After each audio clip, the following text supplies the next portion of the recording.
Dari luar, Ilham dengar bunyi ayah hentak tingkap kuat-kuat dengan tapak tangan. Bam! Apa yang kau nak sebenarnya, ha? Berambus dari keluarga aku. Makhluk sial, aku takkan biarkan kau ikut kami. Aku takkan biar kau kacau anak-anak aku lagi. Dia terus hentak tingkap, jerit sekuat hati. Ilham intai sikit dari hujung pintu. Tingkap tu dah kosong. Hantu tingkap hilang entah ke mana.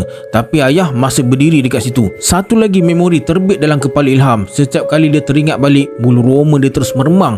Masa tu tengah malam, semua barang rumah dah siap masuk kotak. Esok pagi diorang akan pindah. Dah berminggu-minggu hantu tingkap tak muncul. Ilham rasa lega lah. Dia ingat mungkin kali ni betul-betul dah tak ada. Farid pun dah tak termenung dekat tingkap lagi. Dah tak sebut pasal kawan dan tak minta main malam-malam. Malam tu Ilham terjaga sebab haus. Dia bangun perlahan-lahan, jalan ke pintu bilik. Mak dengan Farid masih lena lagi. Ilham ingatkan ayah pun ada dekat bilik utama tu. Tapi bila Ilham buka pintu, jantung dia terus berdegup kencang. Ada bayangan seorang lelaki berdiri tegak dalam lorong rumah dia. Ilham dah nak menjerit, tapi bila sosok tu berpaling, rupa-rupanya ayah. Cuma ada sesuatu yang tak kena. Ayah dah siap berpakaian lengkap, seluar jin dengan baju jaket, macam nak keluar rumah. Dekat tangan dia ada sebatang pemutar skru. Bila ayah pandang ke arah Ilham, renungan mata dia kosong, macam tak betul-betul nampak siapa yang berdiri depan dia. Ilham berbisik, "Ayah."